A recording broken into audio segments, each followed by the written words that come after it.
Hey everyone, welcome back to the channel. Today we're diving into a topic that's been making some serious waves around the world: immigration. Now, I'm not talking about your usual visa applications and passport stamps. We're talking about some major shifts in immigration policies, and guys, I mean major. So if you're planning on packing your bags and starting a new adventure anytime soon, you're definitely going to want to stick around for this one. Okay, so first up on our list, we've got Country A. Now, Country A has always been known for its selective immigration policies, but they've really taken it to a whole new level this year. We're talking about a complete and total ban on all new immigration. No work, visas, no family reunification, no nothing. They've even shut down their citizenship by investment program. The official word is that it's all about protecting jobs and resources for their own citizens. But whatever the reason, one thing's for sure: Country A is officially off limits for anyone looking to make a move in 2024. Next up on our world tour of immigration crackdowns, we've got Country B. This nation has taken some drastic steps that are causing quite a stir both domestically and internationally. Their big move: drastically tightening the requirements for work visas. It's not just a minor tweak, it's a complete overhaul of the system. We're talking about insane salary thresholds, years of experience in specialized fields. It's like they're looking for unicorns, but with PhDs. The new criteria are so stringent that even highly qualified professionals are finding it nearly impossible to meet them. And even if you do manage to jump through all the hoops, there's no guarantee you'll actually get approved. The approval rates have plummeted, leaving many applicants in limbo. The government's justification: they want to attract the best and brightest talent from around the world. They argue that these measures will ensure only the most exceptional individuals can contribute to the country's growth. But critics are saying this is just a thinly veiled attempt to discourage immigration altogether. They believe the new policies are designed to create barriers rather than opportunities. They've also introduced a points-based system for immigration, but it's nearly impossible to score enough points unless you're a Nobel Prize winner.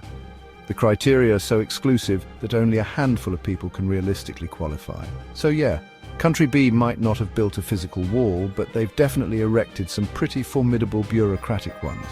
These new regulations are making it increasingly difficult for anyone to move there, effectively closing the doors to many who once saw it as a land of opportunity. All right, moving right along to Country C. Country C has always been known for its generous family reunification policies, but not anymore, my friends. Now they're only allowing spouses and minor children of citizens and permanent residents to apply for family visas. And even then, the process has become way more complicated and expensive.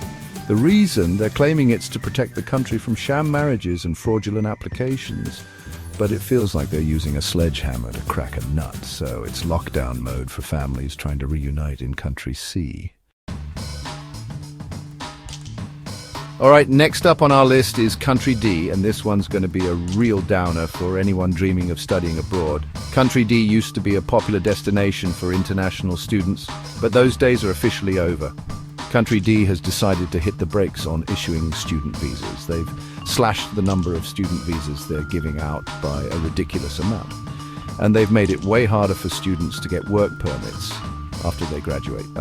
The government's reasoning is vague, muttering something about protecting national interests, but it's pretty obvious they're worried about foreigners taking jobs and bringing in new ideas.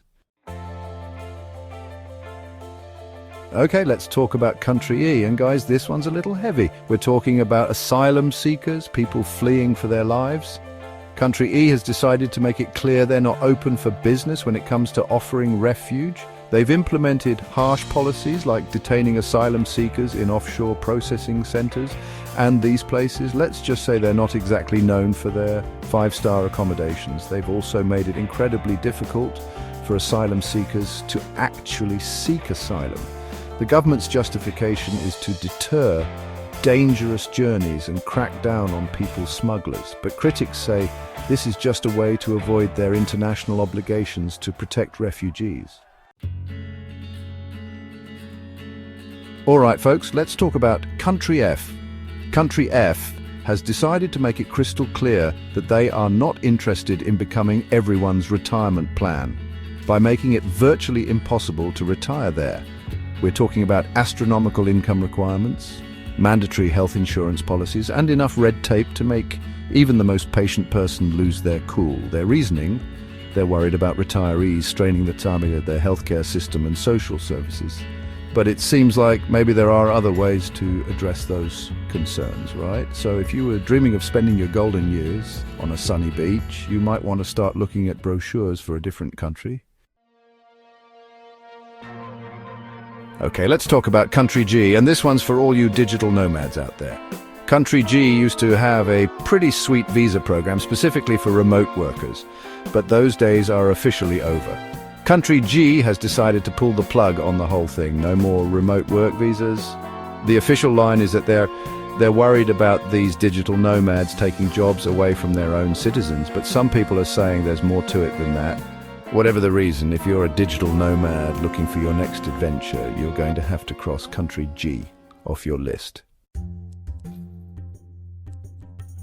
Okay, let's head over to Country H, and this one's all about language, guys. Language is a crucial part of any culture, and in Country H, it's taken very seriously. Country H has always had pretty strict language requirements for anyone looking to immigrate there. You can't just get by with basic phrases, you need to have a good grasp of the language. But they've recently decided to make those requirements even stricter. The government announced new policies that demand even higher levels of language proficiency.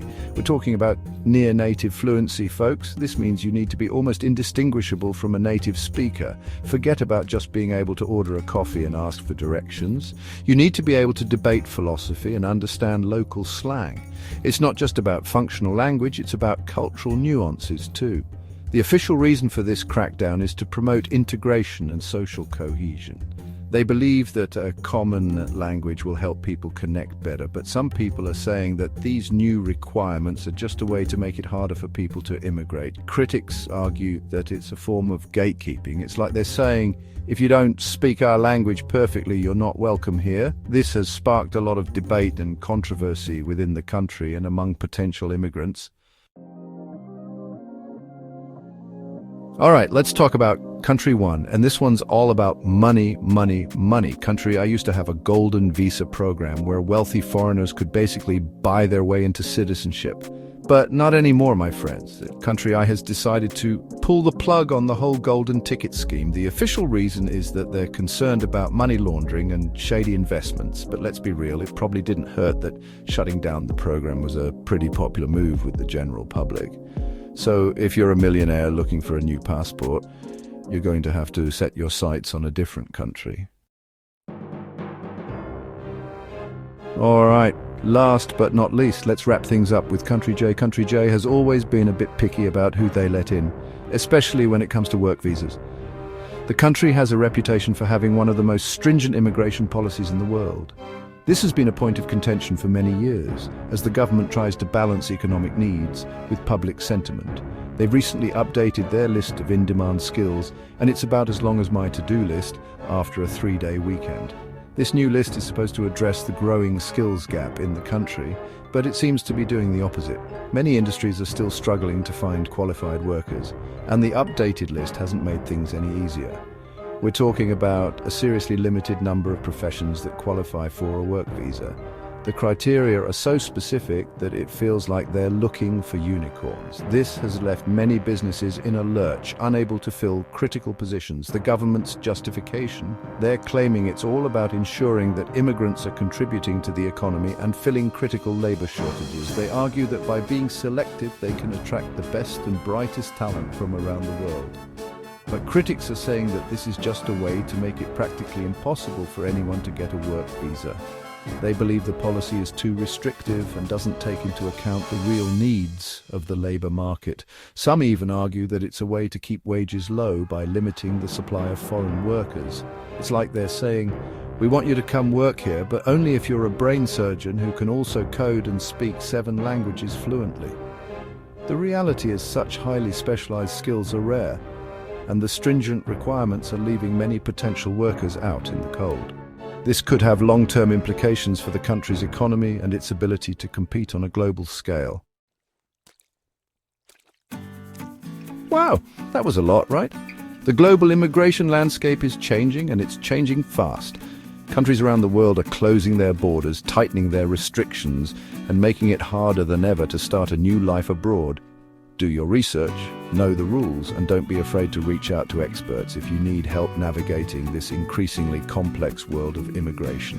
And hey, while you're at it, why not give this video a thumbs up and hit that subscribe button for more updates on travel and immigration? Let's get a conversation going.